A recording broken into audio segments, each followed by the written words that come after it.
Theta इस तरह से है। सो मैंने थीटा नॉट नाम इसलिए दिया है, तो थीटा नॉट जो वैल्यू अंडर एच नॉट है, और उसने बोला हुआ है कि एच नॉट में वो थीटा है जो थीटा नॉट से छोटी है, तो मैंने थीटा वन नॉट ही ले लिया, हालांकि लेस देन और इक्वल है। और यहाँ पे बोल रहा है एच वन में थीटा की वैल्यू थीटा नॉट से ज्यादा है, तो इसीलिए एच वन में जो तुमने थीटा वन लिया है वो थीटा नॉट से ज्यादा है, ये रिलेशन है। और इस रिलेशन के हिसाब से ये नेगेटिव नंबर है, चेक करो नेगेटिव है ना, थीटा नॉट का नेगेटिव है, और नेगेटिव को राइट में ले जाओगे तो इनइक्वालिटी चेंज हो जाएगी।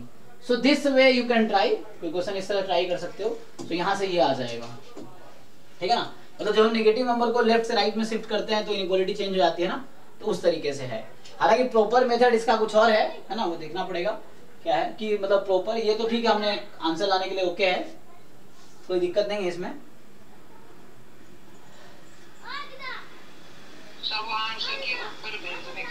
हाँ शिवानी, आप आंसर की भेज दो अगर ग्रुप में है ना, तो पेपर तो है, आंसर की भेज दो। एनीवे इसका मैं बेटर वे ट्राई करता हूँ क्या है, क्योंकि देखो specially likelihood ratio test easy है सिंपल वर्सेस सिंपल के लिए, सिंपल वर्सेस कंपोजिट के लिए। कंपोजिट वर्सेस कंपोजिट थोड़ा डिफिकल्ट टास्क होता है। सो एनीवे यहाँ थीटा नॉट है और यहाँ पे थीटा वन है, theta one more than theta naught, this method is okay, इसमें कोई दिक्कत नहीं, आंसर लाने के लिए दिस इज फाइन। बस यहाँ इनइक्वालिटी जस्ट इसीलिए चेंज हुआ because this is negative quantity, so इसीलिए चेंज हुआ। हालांकि थीटा नॉट और थीटा वन दोनों पॉजिटिव है, so theta naught is more than zero, theta one is more than zero, क्योंकि पैरामीटर स्पेस इसका पॉजिटिव रियल नंबर है ना, तो इसीलिए, तो ये नेगेटिव है इसलिए आंसर ऐसा होगा, दिस इज फाइन। सो उस तरीके से कर सकते हैं हम लोग। ओके चलो अगले आगे देखते हैं, मुझे से टाइम नहीं देते इसको। सो नेक्स्ट क्वेश्चन बताओ। तो ये 90 100 किया, 99 किया, 99 में ज्यादा टाइम ले लिया। नेक्स्ट 98 करें या आगे बढ़े? ये कोई पर्टिकुलर जो डाउट है पूछो, वही पूछ लो, किसी ने ट्राई किए तो पेपर। 98 का सफिशिएंट। सो 98 में कह रहा है कि फॉर टेस्टिंग 98 देख लेते चलिए। सो 98 में है फॉर टेस्टिंग एच नॉट में theta belongs to big theta naught and H one है theta belongs to big theta one. So the likelihood ratio test is a function of sufficient statistics for theta, unbiased estimator of theta, complete statistics for theta, statistics which need not be sufficient for theta। Actually ये result है। तो आपको याद है likelihood, आपको याद है ये फैक्टराइजेशन थ्योरम क्या कहता है? फैक्टराइजेशन थ्योरम क्यों यूज करते हैं? हाँ यस, सो एक्चुअली तो इसीलिए लॉजिक से यहाँ फर्स्ट ही होगा, क्योंकि यहाँ भी लाइक्लीहुड रेशियो टेस्ट में आप लाइक्लीहुड फंक्शन ही यूज करते हैं और फैक्टराइजेशन थ्योरम में भी आप लाइक्लीहुड फंक्शन ही यूज करते हैं, ठीक है ना। सो यही होना चाहिए। क्या आंसर दिया ऐसे? ऐसे व्हिच नीड नॉट बी, ठीक है ना। हाँ भेज दो ताकि बाकी लोग देख लेंगे। तो मतलब ये है कि जो फैक्टराइजेशन थ्योरम वो लाइक्लीहुड फंक्शन पे बेस्ड है ना, और लाइक्लीहुड रेशियो टेस्ट भी लाइक्लीहुड फंक्शन पे ही बेस्ड है, तो उसमें एक्चुअली सफिशिएंट एस्टिमेटर मिल जाएगा आपको उससे, तो फंक्शन ऑफ सफिशिएंट होगा एक्चुअली। ठीक है नेक्स्ट 97। सो 97 जो है, चलो डिस्कस कर ही लेते हैं, सारे कर लेते हैं, चलो कोई बात नहीं। सो 97 कह रहा है कि consider the following statement, most powerful test of size alpha is unique if it exist for one parameter exponential family uniformly, most powerful test does not exist for testing this versus this. For one parameter exponential family uniformly most powerful test does not exist for testing this. So क्या जानते हो आप लोग? 97 देखो आप लोग, 97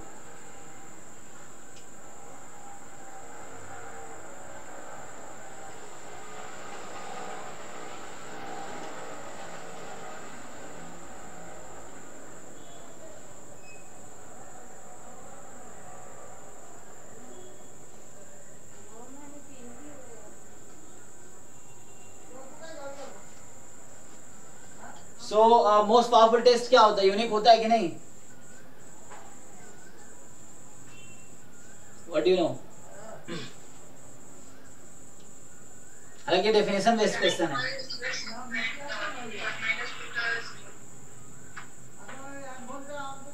क्या क्या अल्फा इज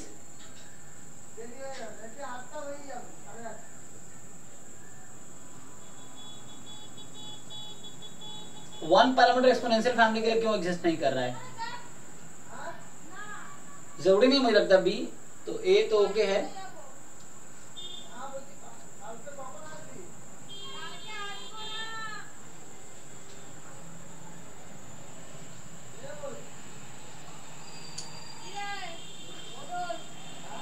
आई थिंक ये थ्योरम का स्टेटमेंट, एक बार थ्योरम देखो। First statement is true, I think so, and second statement क्यों ऐसा होगा कि does not exist for testing this.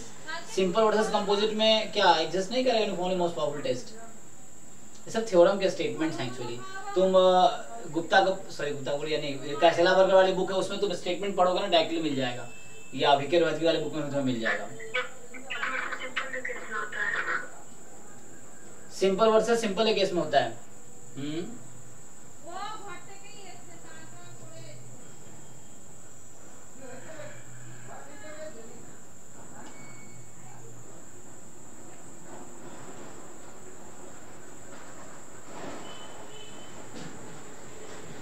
ऐसे आंसर क्या दिया है इसका, अगर देखना 97 का। एग्जिस्ट कर सकता है क्योंकि एक्सपोनेंशियल फैमिली में बहुत सारे वो है, मतलब वो है क्या बोलते हैं डिस्ट्रीब्यूशंस हैं एक्सपोनेंशियल फैमिली में। तो ऐसा कुछ मेंशन नहीं करा हुआ पैरामीटर के केस में ना।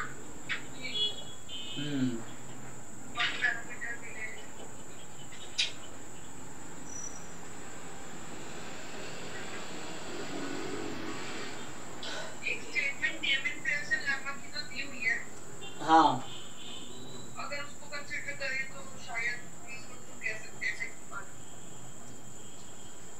Neyman Pearson lemma actually guarantee देता है सिंपल वर्सेस सिंपल में।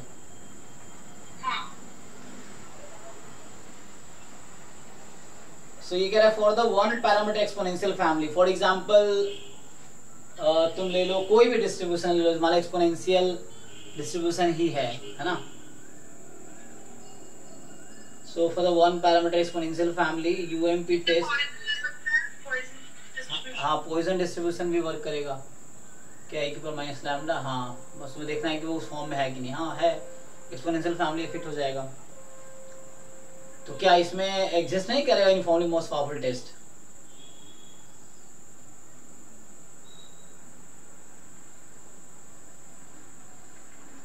डायरेक्टली थ्योरम बेस्ड क्वेश्चंस हैं एक्चुअली ये सब। इसको देखना पड़ेगा मुझे भी, मतलब मुझे भी स्टेटमेंट एग्जैक्टली याद नहीं है, but you have to see. I think first is true, second may not be true. अगर आंसर की वेरीफाई करो क्या है, क्योंकि ये थ्योरम के स्टेटमेंट्स हैं। मैं फिर से कह रहा हूँ ये थ्योरम्स के डायरेक्टली स्टेटमेंट्स हैं। सो ये स्टेटमेंट्स जो हैं मैं भी कैसेला-बर्गर मैं भी बुक उठाऊंगा तो ढूंढ लूंगा, ऐसे है। सो उस तरह से कैसेला-बर्गर या अभिके रोहतगी देख लो, या गुप्ता कपूर में भी होना चाहिए ऐसे। तो सो इस तरह से है। अकॉर्डिंग टू आंसर की second is true, only second is true. अच्छा ओनली सेकंड इज ट्रू, उल्टा ही हो गया फिर तो। सो मतलब ये है कि अगर कोई भी वन पैरामीटर एक्सपोनेंशियल फैमिली पता तुम लोगों को क्या होता है?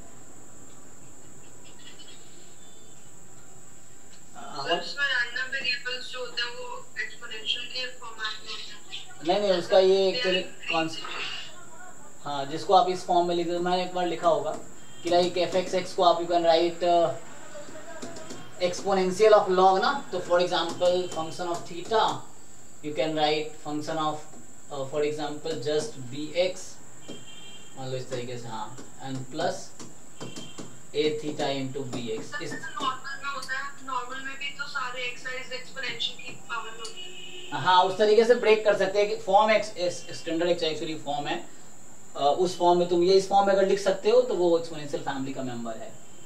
सो ये कहना चाह रहा है कि for the one parameter exponential family से पॉइजन है, एक्सपोनेंशियल डिस्ट्रीब्यूशन है, so for that does not exist। okay अच्छा तो ठीक है, मैं इसको चेक करता हूँ, मुझे चेक करना 97 और 99 का भी प्रॉपर, हालांकि हमने कर तो लिए हैं लेकिन प्रॉपर मेथड वो नहीं है, ठीक है ना। प्रॉपर मेथड थोड़ा डिफरेंट होंगे, तो उससे हो जाएंगे। ठीक है 96 चेक करते हैं, अभी इसको रहने देते हैं। 96 क्या कह रहा है? Probability of rejecting H0 when H1 is true. ये तो इजी है, तो आप लोग बता दोगे ना। So rejecting H naught when H one is true किसके इक्वल है? Level of significance, size, type 2 error, power. Rejecting H naught when H one is true, तो ये तो डायरेक्ट फॉर्मूला है, पावर का फॉर्मूला है ना। सो ये तो पावर का डायरेक्ट फॉर्मूला है, ठीक है। नेक्स्ट जो है आपके पास,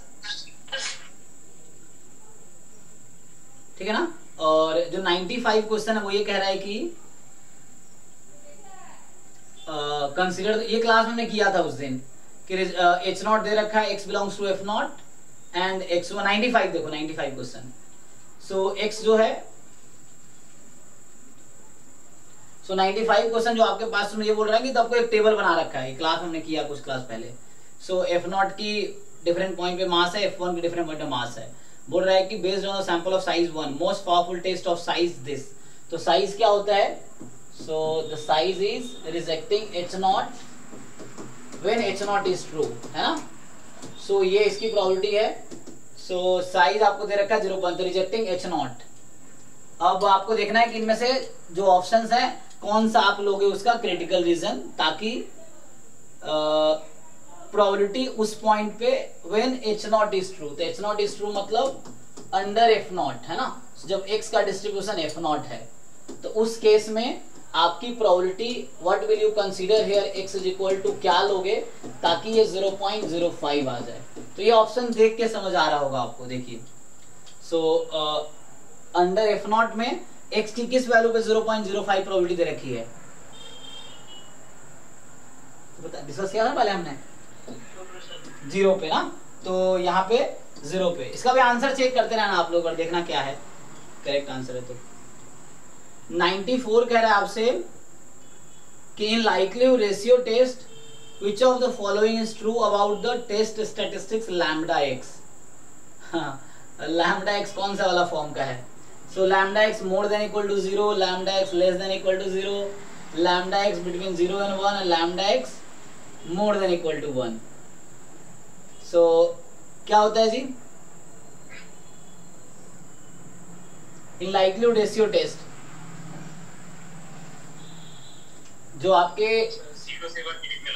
हाँ जैसे ये अभी लिखा था ना हमने, likelihood function supremum when theta belongs to big theta naught and likelihood function theta belongs to whole space. So ये 0 1 के बीच में ही रहेगा। So this will always lie between 0 and 1 actually, ठीक है। तो ठीक है, 0 1 वाला सी ऑप्शन हो गया इसका।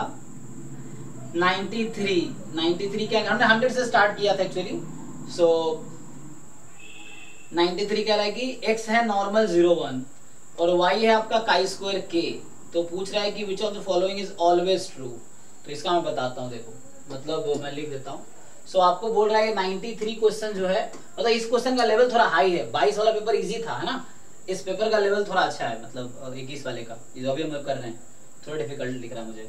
सो x is normal 0 1 and y जो है काई स्क्वायर k है, ठीक है। तो आपसे ये पूछ रहा है कि which of the following statement is always true. So पहला ऑप्शन आपसे पूछा गया है,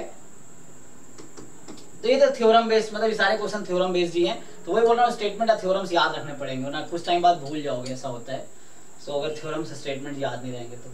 सो ये भी थ्योरम बेस्ड ही है, x upon root under y upon k। So इसका बोल रहा है कि डिस्ट्रीब्यूशन होगा t distribution with k degree of freedom. बोलो हाँ या ना। इंडिपेंडेंट अज्यूम कर लिया, इसमें इंडिपेंडेंट लिखा है क्या? सो x नॉर्मल है और y काई स्क्वायर k है और इंडिपेंडेंट गिवन ही नहीं है। तो ऐसे तो ट्रू दिख रहा है, लेकिन यहाँ दिक्कत ये है कि इंडिपेंडेंट दिया ही नहीं है। ये तो सर स्पेशल केस है ना वैसे t का। नहीं तो वाकई इंडिपेंडेंट होता तो। हाँ यस मतलब थ्योरम है एक्चुअली ये, लेकिन यहाँ पे ये रिक्वायर्ड है। और दूसरा ऑप्शन है x square upon y upon k. अच्छा, x square upon y upon के।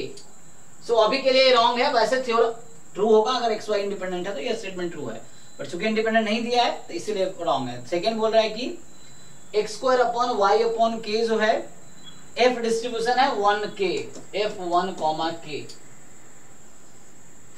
फिर से इंडिपेंडेंट तो है ही नहीं, हालांकि ये हो जाएगा काई स्क्वायर 1 और ये हो जाएगा काई स्क्वायर k अपॉन k। ठीक है, यहाँ फिर से गलती ये होगी कि अगर इंडिपेंडेंट होगा तो ये स्टेटमेंट ट्रू हो जाएगा, वरना फिर से क्योंकि इंडिपेंडेंट नहीं दिया है ना, जिसे बता रहा था।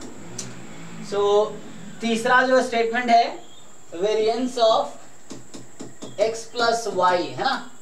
सो variance of x plus Y है variance x plus variance y plus 2 time covariance between x y। सो x का वेरिएंस तो 1 है, y का वेरिएंस 2k है, तो ये दे रखा है 1 प्लस 2k। अगेन ये 1 प्लस 2k तब आएगी जब ये इंडिपेंडेंट रहेगा, अदरवाइज यहाँ प्लस में आएगा 2 time covariance between x y, जो कि गिवन नहीं है ना। तो वैसे मतलब variance of x plus Y is equal to variance x plus variance y कब होती है, जब x और y इंडिपेंडेंट है। तो यहाँ इंडिपेंडेंट नहीं है तो ये भी टर्म आएगा जो कि दिया नहीं है ऑप्शन में। ऑप्शन में बस इतना ही है, तो ऑप्शन में ये नहीं दिया है। सो ऑप्शन में बस आपके पास इतना ही है, तो इसे गलत हो जाएगा ना। ओके, और डी फोर्थ वाला जो वो कह रहा था अभी सही बताया इसने, ई ऑफ है ना, ये आइडिया बाद में आता मुझे। E of X plus Y is K, so E of X plus Y is equal to K. अब x का मीन कितना है 0, y का मीन कितना है k, तो कोई दिक्कत नहीं है क्योंकि एक्सपेक्टेशन को खोलने के लिए इंडिपेंडेंट की रिक्वायरमेंट है ही नहीं, इंडिपेंडेंट हो ना हो कोई दिक्कत नहीं है, तो इसलिए वो सही बताया ना। सो डी ट्रू है। और कोई पॉइंट किसी को बताना हो, कुछ दिक्कत हो बताओ। ओके है, चलिए 92। हाँ देखो f में क्या है, एक्स स्क्वायर का डिस्ट्रीब्यूशन f है ना, तो ये आपका काई स्क्वायर 1 है, तो अपॉन 1 भी लिख सकते हैं। और ये y अपॉन k है, y आपका है chi square k upon k, so this will have distribution f1 comma k। But कब, जब this distribution and this distribution are independent, तब ऐसा होता है। हाँ, तो उसने बस एक मतलब गेम खेल दिया, उसने इंडिपेंडेंट हटा दिया। अब वो देख रहा है तुम्हें स्टेटमेंट थ्योरम याद है कि नहीं है ठीक से। इस तरह से हम लोग थोड़ी लूजली लेते हैं ना स्टेटमेंट को, तो वो उसमें रेस्ट्रिक्शन है कि X and Y must be independent, तो उस केस में ऐसा हो रहा होगा। 92 कह रहा है कि कंसीडर द फॉलोइंग स्टेटमेंट। फिर से देखो, तो तुम क्या देख रहे हो, ज्यादातर जो स्टेटमेंट है सब थ्योरम है। यहाँ भी स्टेटमेंट ऐसे ही है कि a minimal sufficient statistics is always complete statistics. Minimal sufficient जो होगा वो कंप्लीट होगा, a complete sufficient is a minimal sufficient. बोलो कौन सा सही है। दूसरा वाला तो आई थिंक बसूस थ्योरम यही नहीं, उसमें इंडिपेंडेंस की बात करते हैं ना, कि complete minimal sufficient and complete are independent, ऐसा कुछ क्या था, minimal sufficient and complete and sufficient are independent, ऐसा कुछ। एनीवे बताओ। तो मुझे जितना याद है स्टेटमेंट बी वाला ट्रू होना चाहिए, ए जरूरी नहीं है। तुम लोग देखो, ये थ्योरम के स्टेटमेंट अगेन बोल रहा हूं मैं, तो आपको रिपीटेडली रिवाइज करना पड़ेगा बुक के स्टेटमेंट्स जो थ्योरम्स हैं, स्पेशली विकेर वाली की बुक या तो उठा लो या कैसेला बर्गर वाली, जो भी थ्योरम्स हैं, डेफिनेशन एंड थ्योरम्स, उसको रिपीटेडली तुम देखो ताकि दिमाग मिस ना हो। स्टेटमेंट फिर से बोलता हूं मैं, जो 92 क्वेश्चन है वो कह रहा है, पहला स्टेटमेंट है कि minimal sufficient statistics is always complete. So I think this is not, may not B, क्योंकि स्टेटमेंट थ्योरम का देखना पड़ेगा। दूसरा है complete sufficient is minimal sufficient, I think ये थ्योरम है, complete and sufficient is minimal sufficient, तो ये एक थ्योरम है, ठीक है। सो मुझे ऐसा लग रहा है कि ओनली बी इज करेक्ट। अगर आंसर चेक कर लो आप, क्योंकि ये थ्योरम है, फिर से आपको वेरीफाई करना पड़ेगा बुक से थ्योरम से। अब ये जिसको याद है वो टिक कर पाएगा, नहीं तो वेरीफाई करना पड़ेगा एग्जाम्पल ले लेके प्रूफ करने के लिए। चेक करो भाई, शिवानी आंसर बताइए क्या है इसका 92 का। सही है ना, ओके। आज जिन लोगों ने पहले अगर सॉल्व कर रखे तो उनको आइडिया है ऑलरेडी कि भाई क्या हो रहा है क्वेश्चन में। सो ये जस्ट थ्योरम बेस्ड क्वेश्चंस हैं। सो जो मिनिमल सफिशिएंट जरूरी नहीं कंप्लीट होगा, ठीक है ना, और कंप्लीट सफिशिएंट वो मिनिमल सफिशिएंट होगा, ये थ्योरम ही है। सो देखना पड़ेगा तुम्हें।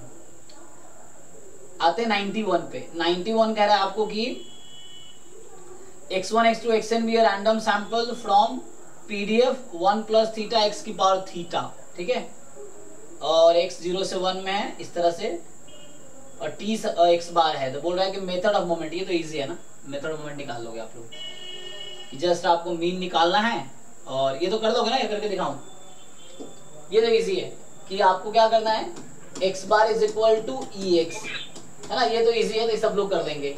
EX निकाल लो, PDF दे रखा है, तो EX निकाल लोगे तो आंसर आ जाएगा। 90 नंबर क्वेश्चन कह रहा है कि Cramer Rao inequality provides lower bound of variance of options है consistent estimator, unbiased estimator, MLE, method of moment estimator. बताओ ग्रामर आओ जो ये अनबायस्ड के लिए ना कि वेरिएंस ऑफ अनबायस्ड एस्टिमेटर, बाद में वही यूएम यू के लिए क्वालिफाई करता है वो स्टेटमेंटर। सो अनबायस्ड होना जरूरी है ना। मतलब वेरिएंस ऑफ अनबायस्ड एस्टिमेटर के लिए करता है। ये भी एक स्टेटमेंट ही है, तो उसी के स्टेटमेंट पे क्वेश्चन बना दिया। तो मेरा नेक्स्ट टाइम से मैं इसी में ओपन कर दूंगा क्वेश्चन, उससे सब लोग देख भी पाएंगे। फोन में ऐसा काफी वो लग रहा है, तो मुझे व्हाट्सएप पे डाउनलोड करना पड़ेगा, इसमें हो जाएगा। तो 89 देखो 89 कह रहा है कि an average weight of 49 randomly selected student is 52 kg। 49 student का रैंडमली सिलेक्टेड है, उसका वेट एवरेज जो है 52 kg है, और आपसे कह रहा है कि स्टैंडर्ड डेविएशन 7 kg है। अच्छा, सो 49 स्टूडेंट का एवरेज वेट है 52 और स्टैंडर्ड डेविएशन है 7।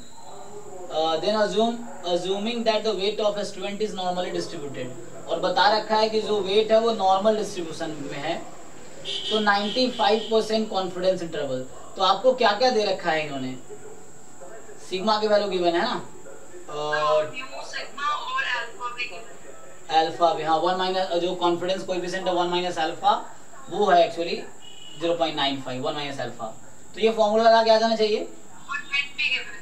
हाँ n है 49, सो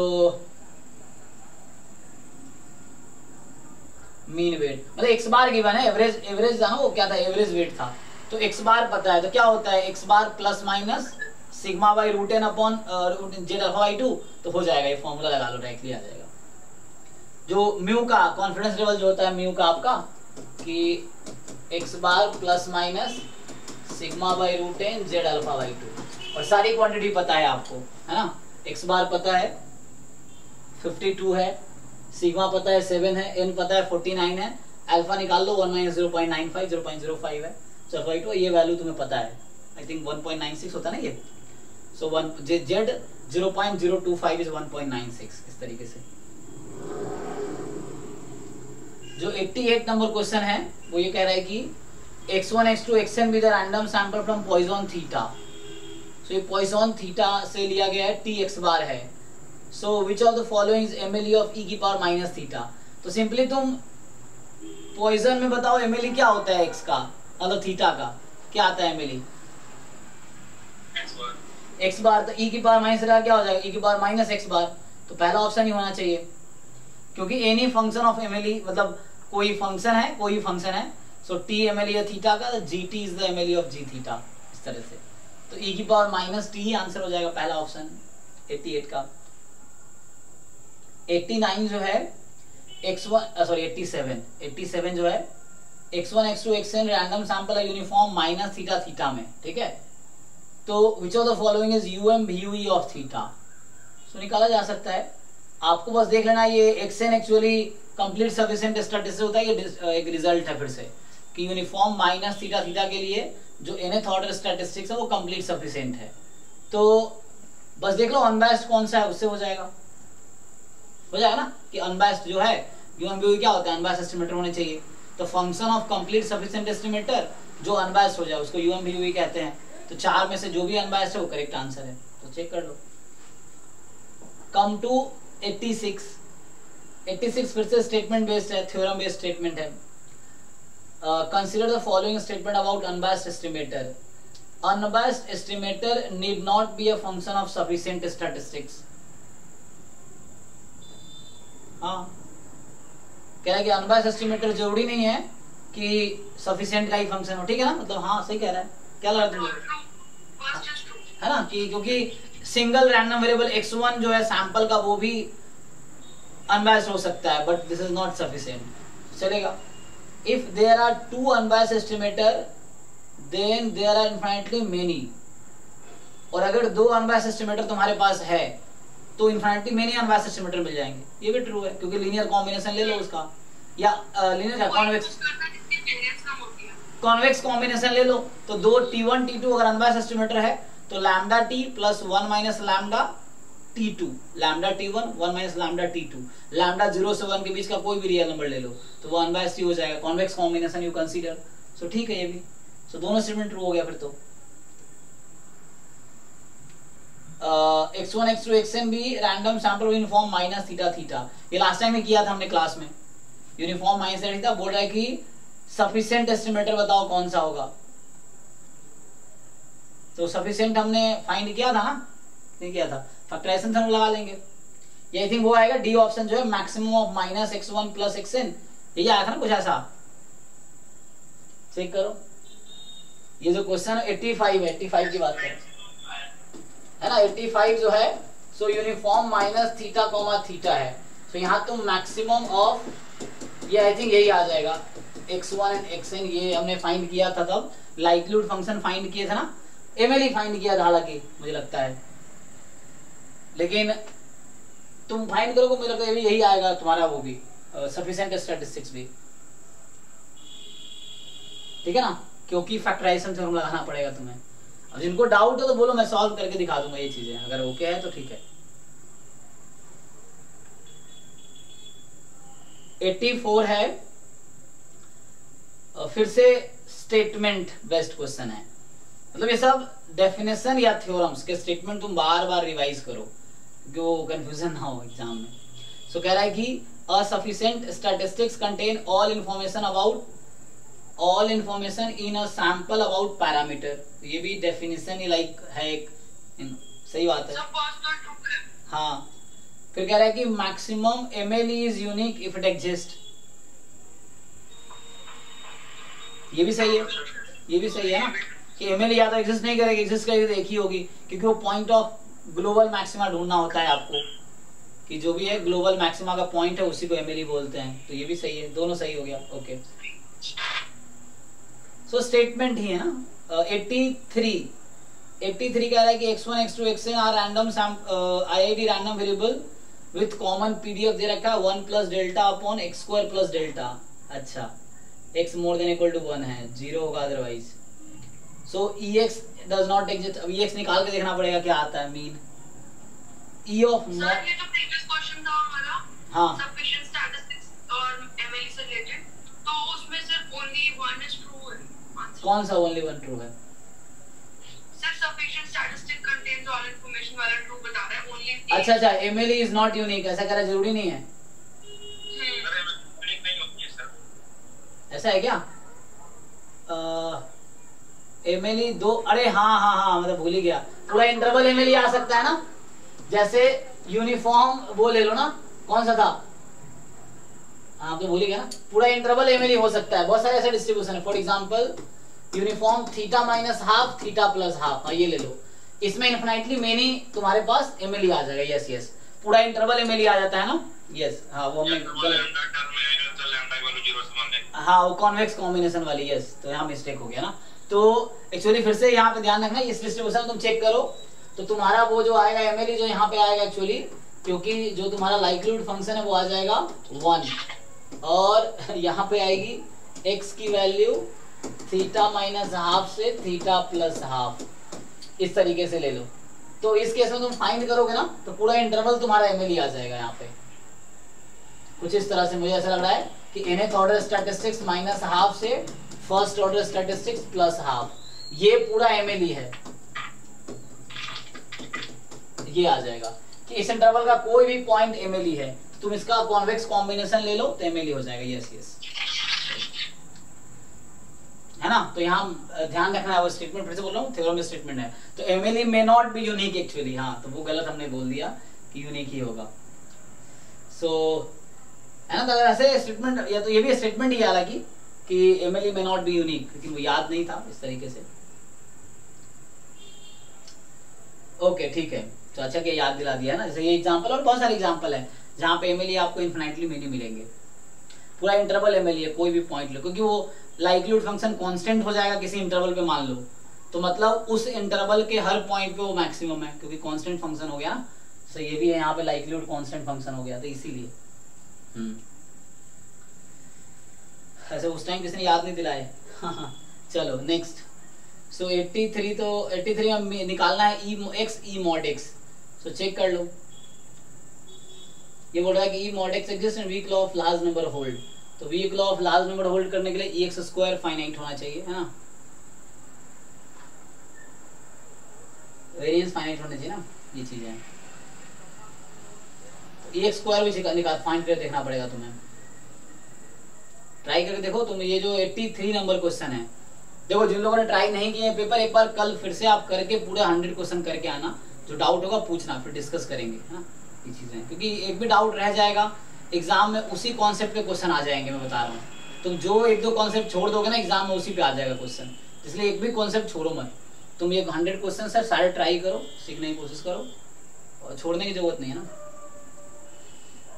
तो इसको ट्राई करो, मीन और वो निकालना है, हो जाएगा 83। 82 क्या कह रहा है कि x1 x2 xn are IID binomial 1p, है ना, बर्नौली है, एंड Sn दे रखा है समेशन xk।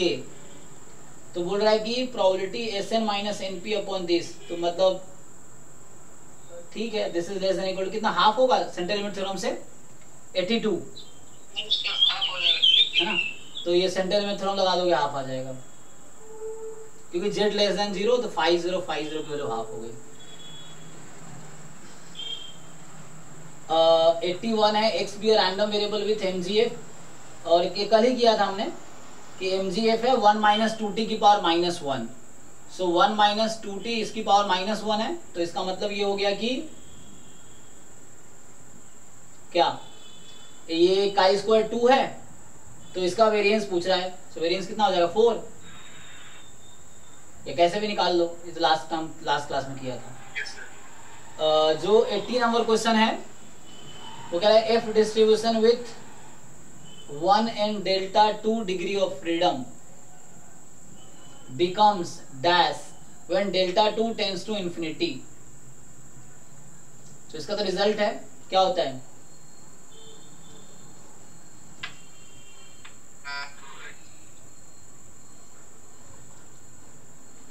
कौन सा ट्रू है,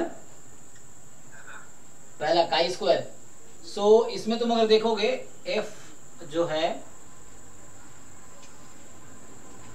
तो एक काम भी तुम कर सकते हो, तुम पीडीएफ लिख के वेरीफाई कर दो, है ना। So chi square with 1 degree of freedom, इसका आंसर मैच करना जी, चेक कर लेना एक बार।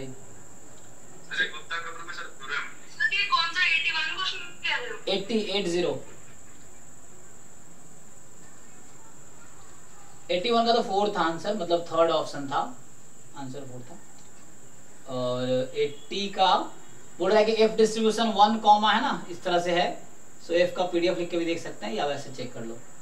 सो थ्योरम है डायरेक्टली, तो थ्योरम डायरेक्टली वही बोल रहा हूँ, थ्योरम्स तुम डिफरेंट बुक से, गुप्ता कपूर है, रोहतगी है, कैसे लाभरकर है, इन सबको थ्योरम्स तुम रिवाइज कर लो बार बार। तो थ्योरम पे ही क्वेश्चन आता है स्टेटमेंट पे।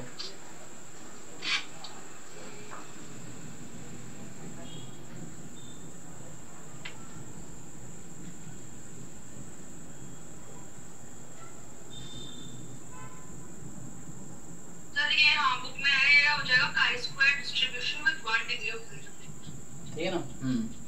सो डायरेक्टली रिजल्ट है, इसको वेरीफाई किया जा सकता है, रिजल्ट डायरेक्टली याद है, ठीक है, नहीं तो फिर तुम्हें वेरीफाई करना पड़ेगा। नेक्स्ट है आपके पास 79 नंबर क्वेश्चन। ये कह रहा है कि x जो है स्टूडेंट t डिस्ट्रीब्यूशन है with n degree of freedom. So x जो है t distribution with n degree of freedom है। अब पूछ रहा है कि डिस्ट्रीब्यूशन ऑफ 1/x² क्या होगा। So distribution of 1/x², so 1/x², बताओ भाई, डायरेक्ट रिजल्ट पता है, डेरिवेटिव करना पड़ेगा। सो व्हाट इज दिस,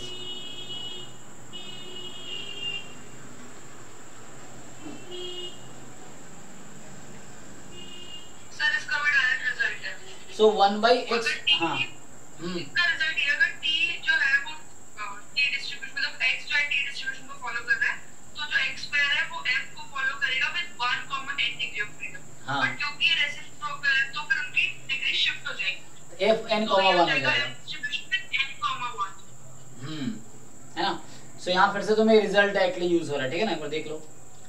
सो ये सब डायरेक्टली स्टेटमेंट बेस्ड थ्योरम्स हैं, मतलब सबको प्रूव किया जा सकता है, लेकिन एग्जाम में प्रूव करना टाइम वेस्ट है, मतलब अगर याद नहीं है तो मतलब टाइम किल होगा वहां पे फिर तुम्हारा। ये सो सिंपली है, ठीक है। सो टी डिस्ट्रीब्यूशन का स्क्वायर करोगे F1n एंड देन रेसिप्रोकल तो Fn1 हो गया। ओके, नेक्स्ट है आपके पास 78 नंबर क्वेश्चन कह रहा है आपसे। सो 78 नंबर क्वेश्चन जो है वो कह रहा है कि T distribution with 3 degree of freedom है, तो टी क्यू का एक्सपेक्टेशन क्या होगा, बताओ भाई। सो टी का मीन तो 0 होता है ना ऐसे तो, बताओ टी क्यू का मीन कितना होगा।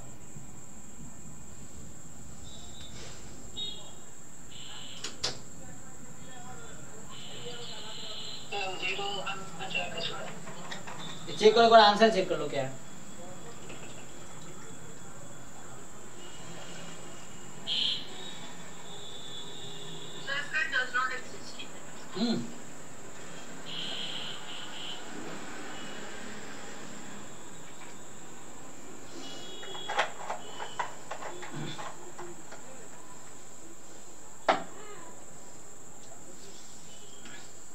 कैसे चुनचुने क्वेश्चन लाए हैं, मतलब हालांकि चेक कर सकते हो तुम। तो पहले T distribution with n, sir इसका ये रीजन है कि टी डिस्ट्रीब्यूशन के ना ये ऑर्डर क्योंकि इसलिए उसका मीन भी नहीं एग्जिस्ट करता ना, वो μ1 होता है और μ3 भी नहीं दी हुई वैल्यू में। सर टी डिस्ट्रीब्यूशन पॉसिबल है समथिंग स्पेशल केस के तो मोमेंट्स एग्जिस्ट करते नहीं। हाँ, तो वो तुम्हें देखना पड़ेगा। हाँ, मतलब तुम कहीं ना कहीं you can relate T distribution with Cauchy distribution. Yes, कुछ डिग्री ऑफ फ्रीडम में रेस्ट्रिक्शन होगा, इसीलिए ऐसा हो रहा है।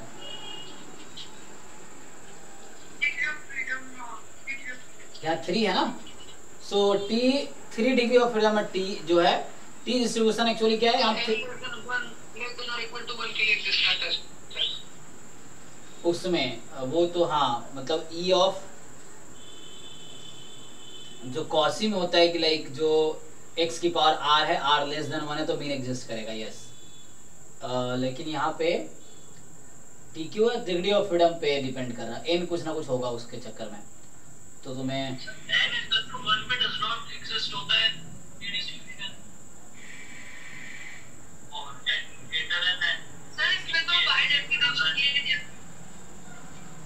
हाँ बाय डेफिनेशन क्या है,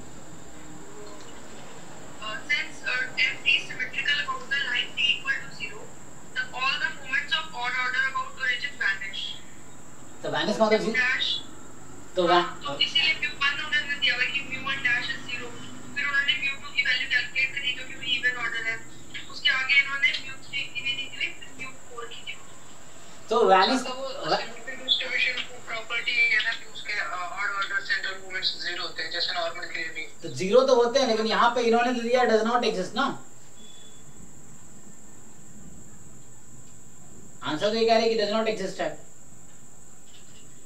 तो वैनिश का मतलब 0 हो गया। तो उसको देखो डिग्री ऑफ फ्रीडम से क्या रिलेशन है मोमेंट का, वो देखना पड़ेगा, वो रिजल्ट होगा कि डिग्री ऑफ फ्रीडम का एमजीएफ से रिलेटेड एक और वो दिया हुआ है दिमाग।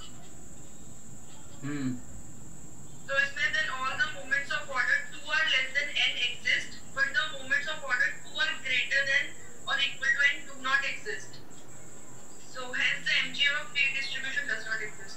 So order 2 are greater than equal to n होगा ना हमारा डिग्री ऑफ फ्रीडम। हाँ, तो यहाँ n से ज्यादा होना चाहिए मोमेंट एग्जिस्ट तब करता जब डिग्री ऑफ फ्रीडम से ज्यादा मोमेंट हो, तब ऐसा कुछ है।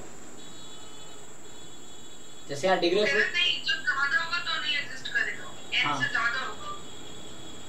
ओके, तो ऑर्डर इसका ऑर्डर क्या होगा, e q क्या ऑर्डर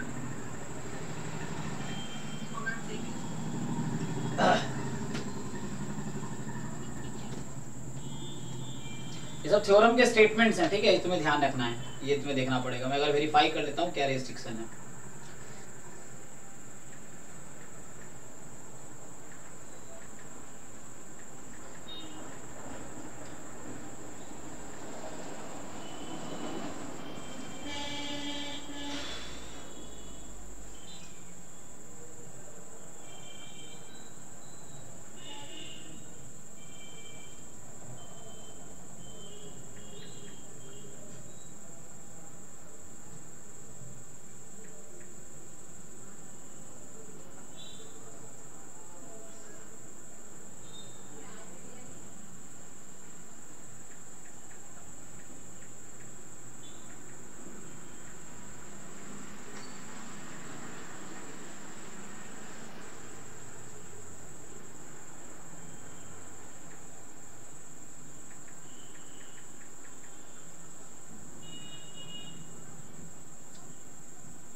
एक बार स्टेटमेंट देख लेना क्या है मोमेंट और डिग्री ऑफ फ्रीडम का रिलेशन, वो है स्टेटमेंट है बुक में, वो तुम्हें चेक करना पड़ेगा मोमेंट और डिग्री ऑफ फ्रीडम में क्या रिलेशन है, this you need to check.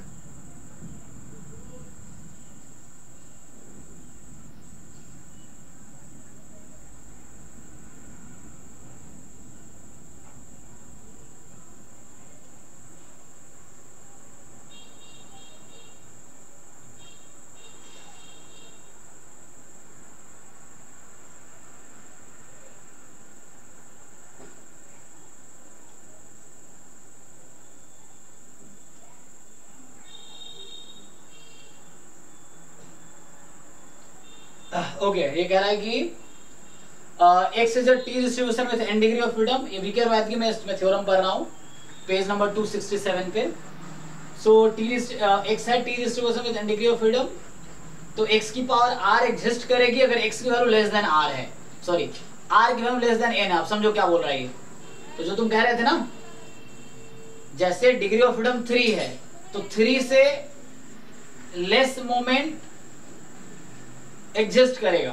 So like अभी हमारे क्वेश्चन क्या था कि हमारे पास t है, t degree x is t distribution with 3 degree of freedom, fine, तो ex एग्जिस्ट करता ex स्क्वायर एग्जिस्ट करेगी, ठीक है, ये गारंटी है। एंड उसके बाद बोल रहा है कि इन particular r less than n is odd, तो 0 हो जाएगी, अगर लेस देन, तो मतलब कहने का मतलब यहाँ पे आंसर ये हुआ एक्चुअली कि एग्जिस्ट क्यों नहीं किया। So did you get the answer? मैं क्या बताना चाह रहा हूं, देखो टी में जो डिग्री ऑफ फ्रीडम है, जैसे यहां पे क्या डिग्री ऑफ फ्रीडम है आपकी इस क्वेश्चन में 3, तो चूंकि यहां पे x का distribution t distribution with 3 degree of freedom है, तो एक्सपेक्टेशन, या मैं x के टर्म में लिख देता हूं, x की पावर r जो है एग्जिस्ट करेगी अगर r की वैल्यू लेस देन 3 है। Are you getting? तो अब मुझे बताओ e ऑफ x क्यूब क्या एग्जिस्ट करेगी कि नहीं? यस, नो, तो इसीलिए यही आंसर है, दिस डज नॉट एग्जिस्ट। मैं बोल रहा हूं डिग्री ऑफ फ्रीडम से रिलेशन है कुछ,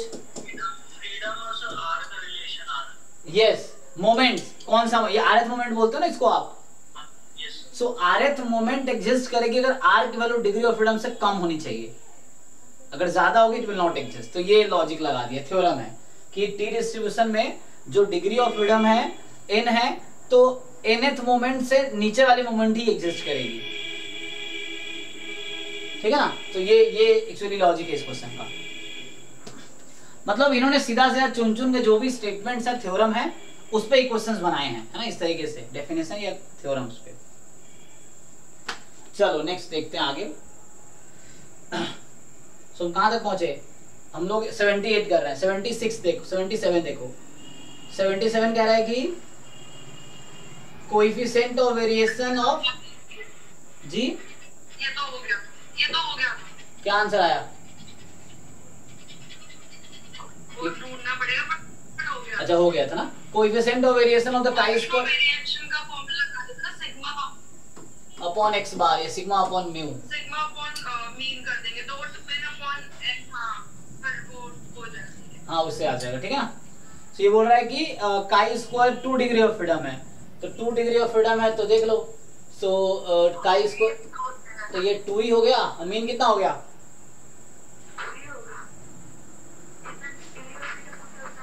जी जी, तो मीन 2 हो गया, तो ये 1 ही आ गया ना शायद, देखो 2 आएगा 1 आएगा। सिग्मा कितना है? वेरिएंस कितना होता है chi-square n में? तो 2 मीन ना, तो 2 into 2 का रूट हो गया ना ये, तो चेक करो, तो इसका आंसर देखिए 1 होना चाहिए, मतलब 2 आप सही कह रहे हो, 2 ऑप्शन ट्रू है एक्चुअली, सेकंड ऑप्शन ट्रू है, जो कि 1 आंसर है इसका, इधर चेक कर सकते हैं आप। सो इस तरीके से, तो कोएफिशिएंट ऑफ वेरिएशन का फॉर्मूला है सिग्मा अपॉन म्यू, तो वो लगाने हैं आपको।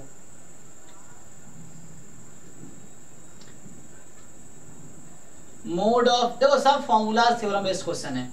Mode of chi-square distribution with 2 degree of freedom, अब chi-square डिस्ट्रीब्यूशन का मोड बताओ क्या होता है? सो काई स्क्वायर है ना, तो यहाँ पे डिग्री ऑफ फ्रीडम है 2 है, तो कितना आ गया मोड इसका 0, अगर n माइनस 2 है तो है ना। ओके, सो नेक्स्ट क्वेश्चन है एक्स वाई ज्वाइंटली डिस्ट्रीब्यूशन दे रखा है, तो कोरिलेशन कोएफिशिएंट निकालना, ये कर लोगे, ये कैलकुलेशन बेस्ड क्वेश्चन है, ये हो जाएगा कि फॉर्मूला लगाना है कोरिलेशन का और डिस्ट्रीब्यूशन पता है, तो जो भी है ex ey exy वो सब आ जाएगा। 75 में 74 हमने डिस्कस किया हुआ पहले, ऐसे तो क्या बोल रहा है ये बोल रहा है आपसे कि एक्स वाई का ज्वाइंट डिस्ट्रीब्यूशन दे रखा है आपको, और बोल रहा है expectation of Y given X बताओ, तो ये डेफिनेशन बेस्ड है, हालांकि expectation of Y conditional expectation पूछ रहा है, हाँ हो जाएगा। चलिए नेक्स्ट है 73 कह रहा है कि the diagonal nature of variance covariance matrix. Actually मुझे लग रहा है इस बार सिलेबस रिस्ट्रिक्टेड है, पहले सिलेबस ज्यादा था उस टाइम, तो कुछ चीजें ऐसी भी हैं जो आउट ऑफ सिलेबस दिख रही हैं, जो इस बार के सिलेबस है उससे बाहर।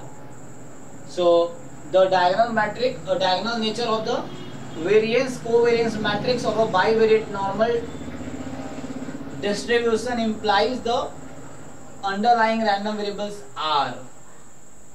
तो क्या होता है वेरिएंस कोवेरिएंस मैट्रिक्स, जैसे अगर मैं 2 के लिए बात करूं, बाइवेरिएट है ना, तो यहाँ क्या रहता है वेरिएंस ऑफ x1 नहीं, हाँ, और यहाँ पे कोवेरिएंस बिटवीन x1 x2, यहाँ कोवेरिएंस बिटवीन x1 x2 और यहाँ वेरिएंस ऑफ x2, ये वेरिएंस कोवेरिएंस मैट्रिक्स है। तो ये कह रहा है कि जो डायगोनल वाले वैल्यू हैं वो क्या बताता है, uncorrelated not independent,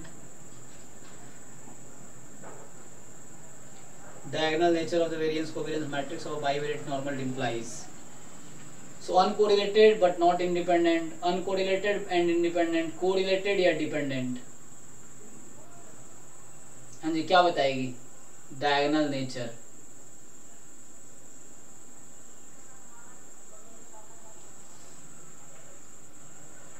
so what will they imply?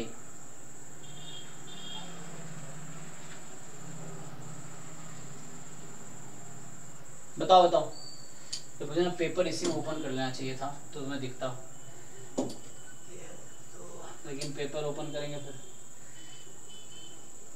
उसको लॉगिन करना पड़ेगा। अच्छा लॉगिन तो है,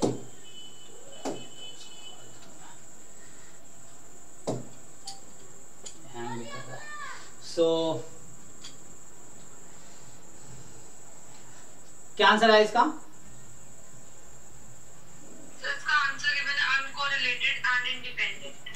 अरे यार एक्चुअली फिर से इलेक्ट्रिसिटी चली गई अरे बहुत समस्या है यहाँ यार।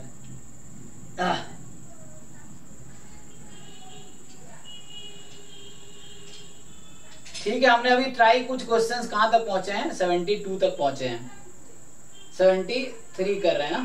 हाँ कल वाले हाँ वो आप लेट ज्वाइन के शुरू में बोलते थे, आज वही कराते हैं हम। सो कल टेस्ट का ही डिस्कस आउट कराता है, अब भूलना नहीं, अब याद दिलाना। अब डेली क्लास होगी, अभी हो ही रही है, अभी 6 to 8 की जगह कल 6 to 9 होगी। तो जो भी डाउट्स रह गए वो लिख के रखना है एक जगह और मुझे बोलना जरूरी है। अभी आपने याद दिलाया, कल याद दिलाना। अब अभी तो इलेक्ट्रिसिटी गई है, अब देखते हैं कब आती है, तो फिर कंटिन्यू करते हैं। अभी तो 8 to 9 आज क्लास ले लेता हूँ मैं, क्योंकि वो बीच में चैप्टर है, तो उसको निपटा के फिर मैं कुछ दिन के लिए स्टॉप कर दूंगा।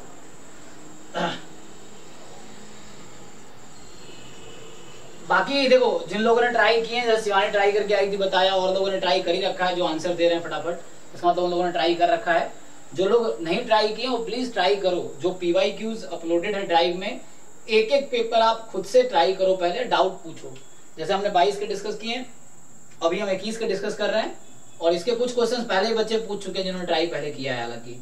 लेकिन फिर भी आप एक एक क्वेश्चन 1 से स्टार्ट करो, 100 तक एक एक क्वेश्चन करो, और एक अलग से पेज ले लो, उसमें लिख लो क्वेश्चन नंबर ये, क्वेश्चन नंबर ये, क्वेश्चन नंबर ये नहीं हुआ, फिर क्लास में आप पूछो, है ना, शर्माना नहीं है।